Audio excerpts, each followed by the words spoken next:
Mirzo Ulug'bek tumanidan kvartira so'raganlar uchun bizda yangi obyektimizga chiqyapti. Qorasuv rezidensiyaga kelganmiz. O'rtoqlar o'zini bolalar maydonchalari, avtomobil qo'yishga parkovkalari mavjud. Mana shu ko'rib turgan 9 qavatli binolarni 8-etajdan 72 kvadratli xonadon sizlarga topib qo'yganman.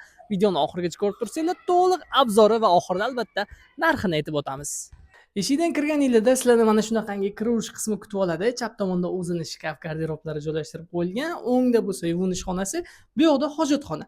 To'g'rida bo'lsa bizani oshxona kutib oladi. Oshxonada ham mana shunaqangi mebel texnikalardan foydalanib qo'yishgan va ana endi o'rtoqlar eksklyuziv. Mana bu kadrga o'zingizlar bitta baho berib qo'ymasanglar bo'lmaydi. Menimcha Toshkentning uncha-buncha joyida bunaqangi manzaradan xonadon topa olmaysizlar. Ayniqsa mana pastda oqayotgan suvlariga ham gap so'z bo'lishi mumkin emas. Ovozi menimcha odamni yaxshigina tinchlantiradi. Ana endi qolgan xonalarni ham ko'rib chiqamiz.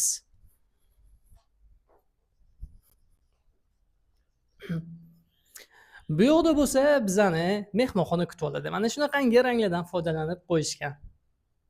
Va bizda oxirgi xonamiz bolalar xonasi bo'lyapti. Mana shunaqangi mebel, garderoblardan foydalanib qo'yishgan. O'zingizlar ko'rib baho berib qo'yasizlar.